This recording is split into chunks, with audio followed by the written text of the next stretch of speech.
दोस्तों नमस्कार। स्वागत है आपका अपने YouTube channel BDR coaching centre में। आज हम आपको नवोदय विद्यालय प्रवेश परीक्षा से संबंधित कुछ महत्वपूर्ण प्रश्न सॉल्व करके दिखाएंगे। आइए चलिए शुरू करते हैं, जो कि भिन्नों के सवालों पर आधारित है।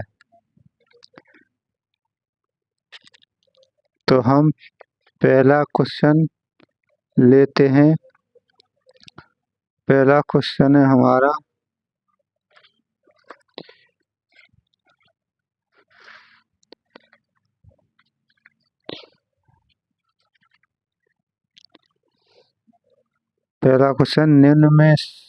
निम्न में सबसे भिन्न बड़ी कौन सी है।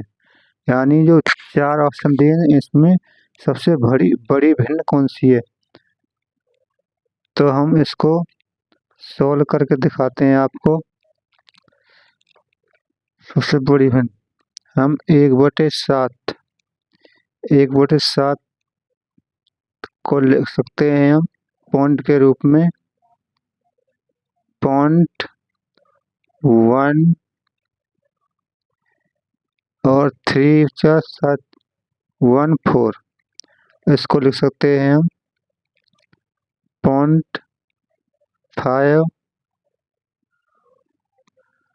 और 0.7। इसको लिख सकते हैं हम 0.7.1। इसको लिख सकते हैं हम 1.2। इसमें सबसे बड़ी संख्या बतानी है। तो इसमें हमारी सबसे बड़ी संख्या होगी 9/7। 9/7 सबसे बड़ी संख्या होगी।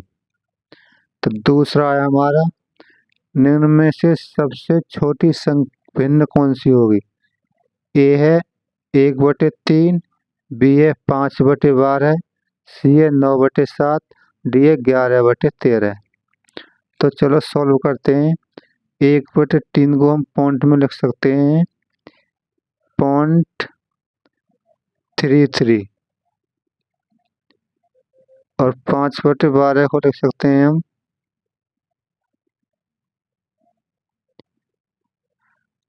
5/12 को लिख सकते हैं हम 0.41। 9/7 को लिख सकते हैं 1.2 और 11/3 को लिख सकते हैं हम 0.8। अब इसमें सबसे छोटी संख्या जो होगी हमारा 0.33 होगी। इसलिए ये ए आपका सही है। इसके बाद है कौन सी भिन्न आरोही क्रम में है। कौन सी भिन्न आरोही क्रम में है। 1/5, 3/7, 11/12, 13/17। तो देखिए सॉल्व करते हैं। 1/5 को लिख सकते हैं हम 0.20, 3/7 को लिख सकते हैं 0.42 और 11/12 को लिख सकते हैं 0.41 और 13/7 को लिख सकते हैं हम 0.76। तो आरोही क्रम का मतलब होता है छोटे से बड़ा। तो सबसे छोटा लेंगे। सबसे छोटा हमारा ये हो गया हमारा 1/5। 1/5 पहले आएगा। उसके बाद है हमारा 11/12। उसके बाद है हमारा 3/7।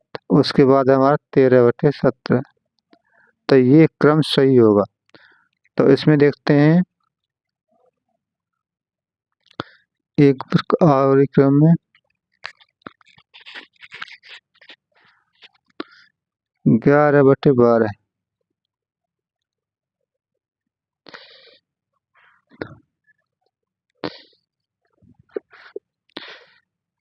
तो ये हो गया आपका 1/5, 3/7 और 13 13 और 7 11/12 सी।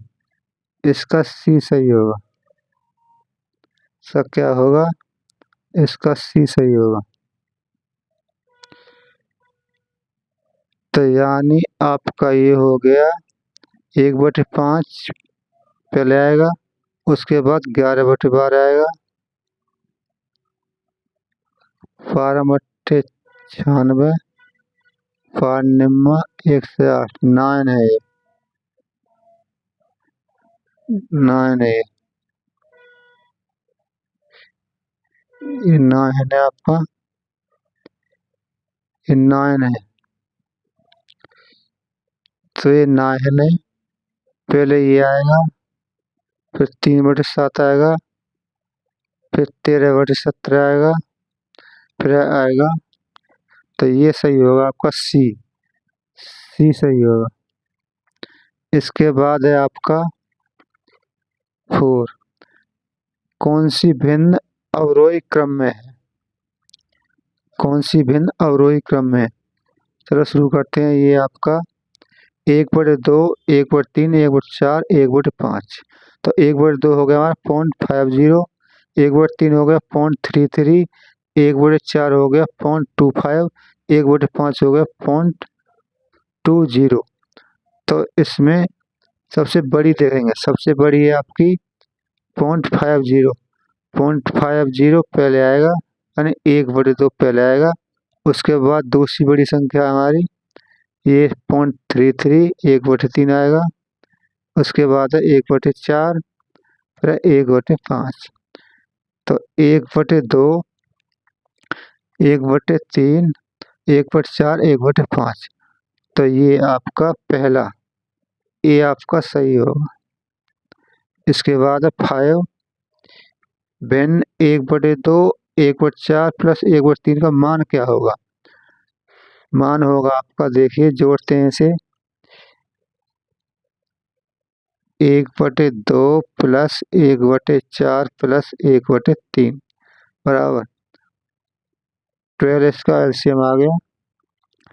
तो ये हो गया आपका 2 छिक्की 12, 4 तिया 12 प्लस 3 चौक 12 बराबर हो गया 13/12। तो 13/12 को लिख सकते हैं हम 1/12। तो 1/12 कौन सा? ए में है। ए आपका बिल्कुल सही है। अब है 6 भिन्न 5/7, 2/7 माइनस 1/7 प्लस 3/7 का मान क्या होगा? चलो सॉल्व करते हैं। सॉल्व 5/7 प्लस 2/7 माइनस 1/7 प्लस 3/7 बराबर हो जाएगा आपका 7। एलसीएम आ गया इसका। तो 5 और 2 7 माइनस 3 1 4, 4/7। तो ये आ गया आपका 3/7। 3/7 आ गया इसका,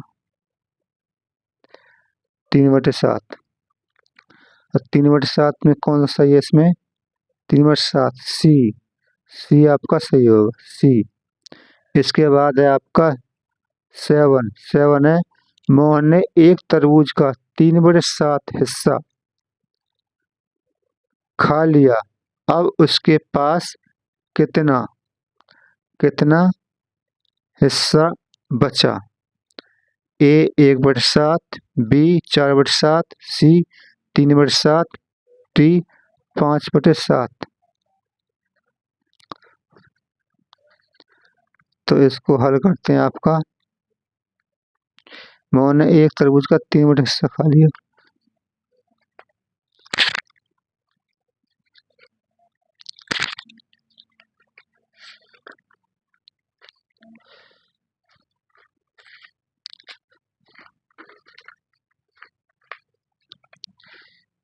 तो ये हो जाएगा आपका यानी 1 - 3/7, क्योंकि क्योंकि टोटल जो हिस्सा होता है 1 होता है और 3/7 तरबूज का हिस्सा उसने खा लिया, तो ये हो गया 7 - 3/7 इजकल टू हो गया आपका 4/7।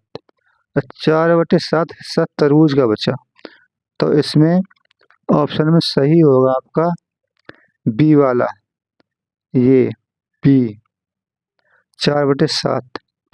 इसके बाद अगला आया आपका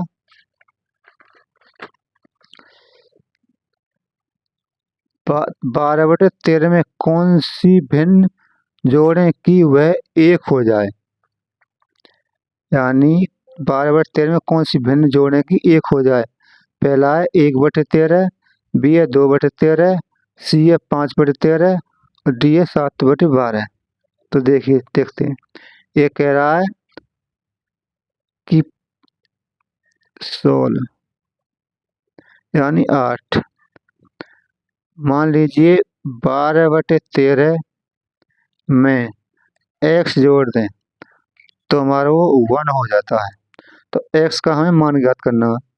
तो x बराबर 1 - 12/13 बराबर हो जाएगा 13 - 12/13 बराबर हो गया आपका 1/13। अगर इसमें 1/13 हम जोड़ते हैं तो वो 1 आ जाता है, यानी 1 आता है। तो इसका ए ए है, जो ए ऑप्शन सही है। 9 में आया आपका किन दो भिन्नों को जोड़ने पर उसका मान 1 आता है, यानी इनमें से 1/3, 1/4, 1/5 और 3/4 इनमें से दो भिन्नों को जोड़ दें किन्हीं को, तो उसका मान 1 आना चाहिए। तो कौन कौन सी भिन्न है वो जोड़ के देखते हैं। पहली और दूसरी जोड़ के देखते हैं, सॉल्व करते हैं। पहली दूसरी देखते हैं, यानी 9 है, यानी 1/3 प्लस 1/4 बराबर बैठता है 12, यानी 7/12 बैठता है। ठीक है जी, एक नहीं आता है। फिर दूसरी तीसरी को जोड़ते हैं, 1/5 बराबर आता है 20, यानी 9/20 आता है। ये भी गलत है। इसके बाद अगला 1/5 प्लस 3/4 को जोड़ के देखते हैं, तो ये हो जाएगा 20, 5, 4, 15, 15 और 4 19/20, 19/20 हो जाएगा ये भी गलत है। अब हम 1/4 प्लस 3/4 को जोड़ कर देखते हैं, बराबर 4 एलसीएम और 1 और 3 4 बराबर हो गया ये 4/4। 4 से 4 कट गया, बराबर 1 आ गया। यानी इसका मतलब है कि अगर हम 1/4 और 3/4 को जोड़ दें, 1/4 और 3/4 जोड़ दें तो उसका मान 1 आता है। तो हमारा पहला सही है, ए सही है। इसके बाद है हमारा भिन्न 1/8 का आधा कितना होगा। 1/4, 1/2, 1/16, 1/6। देखिए, यानी भिन्न सॉल्व करते हैं इसे। 10वां है, यानी 1/8 का आधा कितना होगा। तो 1/8 में हम 1/2 की गुणा कर देते हैं, 1/2 की गुणा कर दें तो आधा आ जाएगा 1/8 का, तो ये हो जाएगा 1/16। अगर हम 1/8 में 1/2 की गुणा करते हैं तो वह 1/16 आता है, यानी 1/16 का आधा, यानी 1/8 का आधा 1/16 होता है। यानी ये आपका सी है, जो सी आपका सही है। सी आपका सही है। तो अभी आपने 10 क्वेश्चन नवोदय प्रवेश परीक्षा के हमने सॉल्व करके दिखाए हैं और यह परीक्षा की दृष्टि से बहुत ही महत्वपूर्ण है। इन पर कृपया अच्छी तरह से ध्यान दें। अगर हमारी वीडियो आपको अच्छी लगी तो प्लीज़ हमारे चैनल को सब्सक्राइब करें, लाइक करें और अपने दोस्तों को शेयर करें। तो हमारा किसी भी परेशानी के लिए हमारा कॉन्टैक्ट नंबर आप 9958973920 इस पर आप कॉन्टैक्ट कर सकते हैं। धन्यवाद।